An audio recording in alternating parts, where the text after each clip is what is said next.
میرے شوہر ایک بہت اچھے اور پیشے کے لحاظ سے قابل ڈاکٹر ہیں۔ انہوں نے اپنے ابو کی بات مانتے ہوئے اپنی زمینوں پر ہی بڑا سا اسپتال بنا رکھا ہے اور لیبارٹری بھی بنا لی تھی، اور آس پاس کے گاؤں، قصبوں اور دیہاتوں کے لوگوں کی خدمت کرتے تھے۔ ہمارے 3 نہایت خوبصورت، صحت مند اور لائق بیٹے تھے۔ مجھے ایک بیٹی کا جنون کی حد تک شوق تھا۔ بازاروں میں ملنے والے رنگ برنگے فراق گڑیا دیکھتی تو سوچتی بیٹی ہوتی تو اس کو سنوارتی۔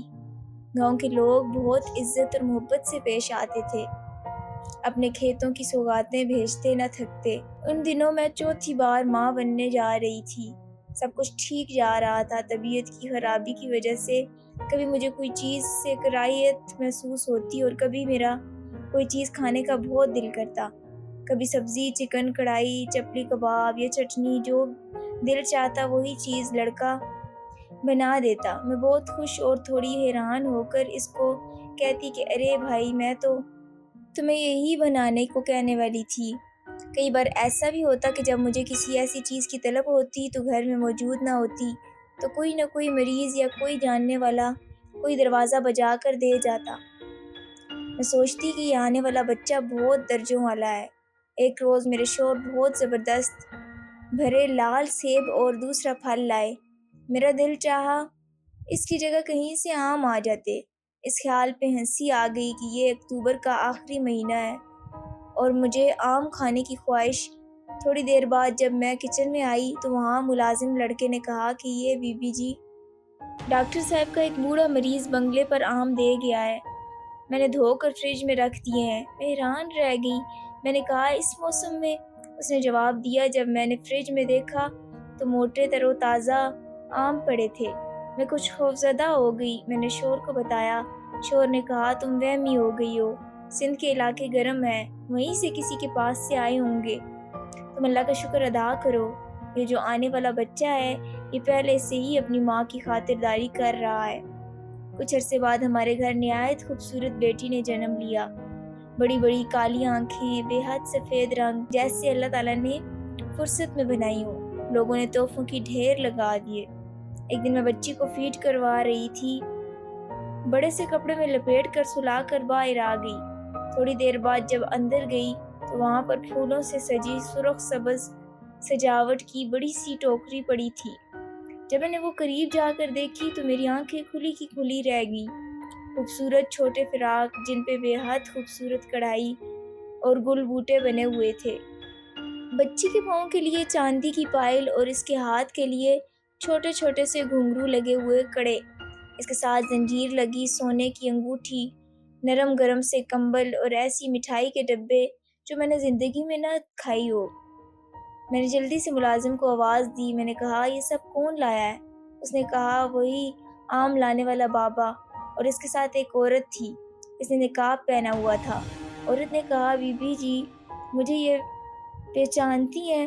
میں خود اندر جا کر دے آؤں گی اور بچی کی مبارکباد بھی دے آؤں گی، تو کیا وہ آپ سے نہیں ملی؟ میں بہت حیران کھڑی تھی۔ میں نے کہا اچھا، مجھے چائے بنا کر دو۔ میں کافی دیر تک چیزوں کو دیکھتی رہی۔ میں بچی کو کپڑا ڈال کر ڈھانپنے کی تیاری کر رہی تھی۔ ایک رات میں بچی کی رونے کی آواز سے اٹھی۔ میں نے دیکھا کہ اس کے جھولے کے پاس ایک عورت کھلے بالوں میں اور سیاہ کپڑوں میں بچی پر جھکی اسے تھپتھپا رہی ہے۔ بچی ہاتھ کا لمس پا کر خاموش ہو گئی ہے۔ خوف کے مارے میری آواز بند ہو گئی۔ نہ میں حرکت کر سکتی تھی، نہ میں شور کو اٹھا سکتی تھی۔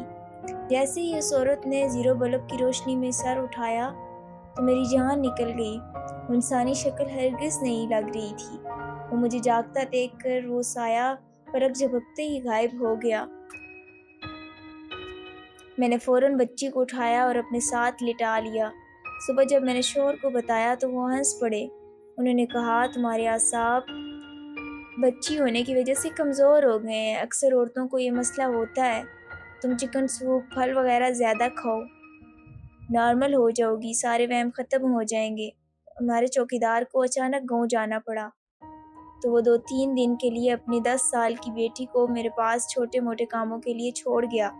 وہ 10 سال کی بچی میری بچی کو نہلاتی دھلاتی، اس کو میں نے اپنے ہی بیڈ روم میں پلنگ کے ساتھ نیچے قالین پر لٹا دیا۔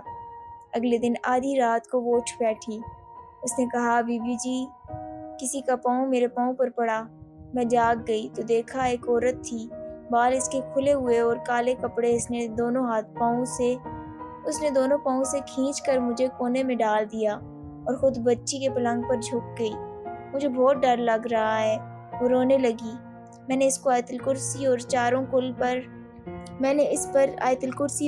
کل پڑھ کر پھونکے اور اس کو بہلایا، تب وہ دوبارہ سوئی۔ دوسری رات وہ ڈر کے مارے اٹھ گئی، چیخی چلائی اور رونے لگی۔ بولی کہ منی کے پلنگ کے پاس وہ کل والی عورت پھر کھڑی ہے اور اسے تھپتھپا رہی ہے۔ میری آنکھ کھلی تو اس نے مجھے تھپڑ بھی مارا۔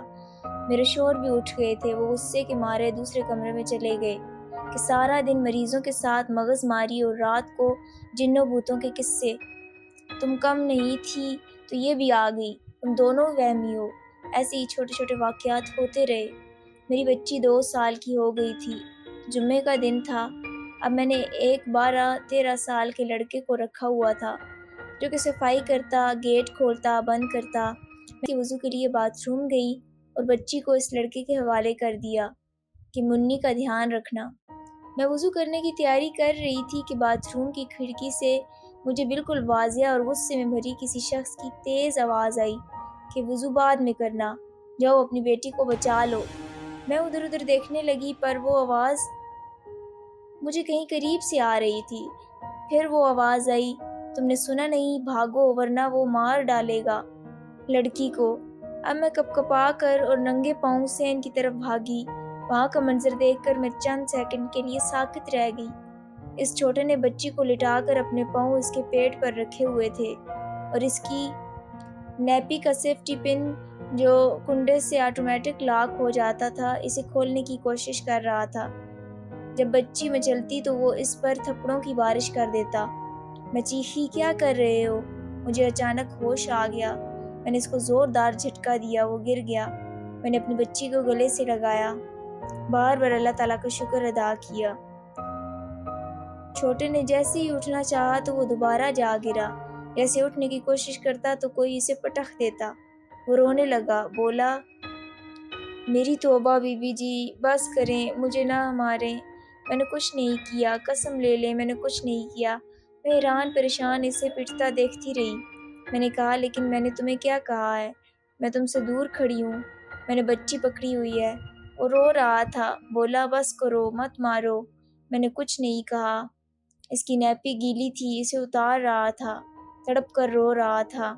کچھ دیر بعد میں اس کو اندر لے گئی۔ میں نے کہا، تمہیں کون مار رہا تھا؟ وہ بولا، وہی بڈھا بابا اور ایک خوفناک شکل کی عورت، آپ کے سامنے ہی تو مار رہے تھے، آپ قریب آئی تو غائب ہو گئے۔ میں نے کہا، مگر میں نے تو کسی کو نہیں دیکھا۔ وہ بولا، سامنے ہی تو کھڑے مار رہے تھے۔ روتے روتے اس نے پھر چیخ کے کہا، وہ دیکھیں، وہ پھر میری طرف آ رہے ہیں، مجھے بچائیں، میں نے کوئی غلطی نہیں کی۔ وہ بھاگ کھڑا ہوا۔ میں نے اسے کھینچ کر لاؤنج سے باہر نکالا اور کہا، نکل جاؤ، بھاگو مسجد میں، مولوی صاحب کے پاس بیٹھ جاؤ، پھر یہاں مت آنا۔ سخت ٹینشن کی وجہ سے میری سانسیں تیز چل رہی تھیں۔ پتہ نہیں مجھ میں اتنی ہمت کہاں سے آ گئی۔ میں نے چیخ کر کہا، آپ کون ہیں؟ ہمیں مسلسل ڈرا رہے ہیں، ہم نے کیا آپ کا بگاڑا ہے؟ پھر میری آنکھوں سے آنسو بہنے لگے۔ میں اپنے کمرے کی طرف بڑھ گئی۔ میری وہاں سانسیں رکنے لگی۔ سامنے ایک سیاہ پوش بابا ہاتھ میں تسبیح لیے کھڑے تھے۔ بولے، بیٹی تم ناراض نہ ہونا اور نہ ڈرو، میں تمہارے باپ کی طرح ہوں۔ ہمارا دوسری دنیا سے تعلق ہے، ہزاروں سال سے رہتے آئے ہیں، بس تمہاری طرح انسان نہیں ہے۔ ہم کسی کو تنگ نہیں کرتے جب تک ہمیں کوئی چھیڑے نہ۔ اللہ پاک نے ہماری مخلوق کا ذکر کیا ہے۔ میں نے کہا، پر آپ میری بیٹی کے پیچھے کیوں پڑے ہیں؟ اس نے کہا، ہم اس زمین پر برسوں سے آباد ہیں، ہم نے یہاں گھر بنایا، اسے بسایا، بچے ہوئے، ہندو سکھ مسلمان بھائیوں کی طرح رہتے۔ ہماری برادری میں بھی ہر مذہب کے لوگ تھے، پھر اچانک ہنگامے پھوٹ پڑے، ہندو سکھ سب کہیں چلے گئے، ہماری برادری میں کچھ ہندو رہ گئے، وہ مسلمانوں کو اکثر تنگ کرتے اور شرارتیں کرتے ہیں، ہمیں انہیں روکنے کی کوشش کرتے ہیں، ہماری بہت سے لوگ ہنگاموں میں پاؤں تلے روندا گئے۔ میرا ایک ہی بیٹا تھا، جب ہمارے گھر چاند سی پوتی آئی، ہم سب کی جان اس میں تھی، پھر آپ کے سین میں گھاس میں سے خود رو جڑی بوٹیاں ختم کرنے کے لیے بڑی زہریلی دوائیوں کا سپرے ہو رہا تھا۔ میری پوتی وہاں تتلیوں کے ساتھ آنکھ مچولی کھیل رہی تھی۔ سپرے بالکل اس کے چہرے پر کیا گیا، اس کی سانسیں اکھڑ گئیں اور وہ مر گئی۔ تو میری پوتی نے ماں کے خواب میں آ کر کہا کہ اس گھر میں آنے والی اس بچی کا بہت خیال رکھنا۔ بیٹی، یہ تمہاری اور تمہارے شوہر کی بچی ہے، مگر اس میں ہماری پوتی کے شبیہ شامل ہے۔ اس کی خوشبو اس کے بدن میں رچی ہوئی ہے۔ ہم آپ کو تنگ نہیں کرتے، پر اس کو دیکھنے آتے ہیں، اور آج ہمیں بہت برا لگا۔ وہ لڑکا اپنی طرف سے اس کی نیپی بدل رہا تھا، لیکن اس کی بے پردگی ہم سے برداشت نہ ہوئی۔ اچانک میرے شوہر دروازے پر آئے کھانستے ہوئے، تو جیسے ہی وہ آئے تو پلک جھپکتے باہر غائب ہو گئے۔ ان کی تسبیح بھی ان کے ہاتھ سے گر گئی، جس کے دانوں سے عجیب قسم کی روشنی کی کرنیں پھوٹ پڑیں۔ میں نے فوراً اسے اٹھا کر الماری میں ڈال دیا۔ میری بیٹی اب شادی شدہ ہے۔ اس بات کو کوئی 20-21 سال گزر چکے ہیں۔ اسے کسی نے نہیں تنگ کیا۔ بس وہ کہتی ہے، امی، عید شب رات پر آپ بہت ساری چیزیں بھیج دیتی ہیں، آپ کیوں اتنا خرچہ کرتی ہیں؟ میں مسکرا کر چپ ہو جاتی ہوں۔ میری بیٹی کو کبھی کبھی محسوس ہوتا ہے جیسے کوئی سایہ سا اس کے قریب ہو، پھر غائب ہو جاتا ہے، لیکن میں نے اپنی بیٹی کو کبھی کوئی حقیقت نہیں بتائی۔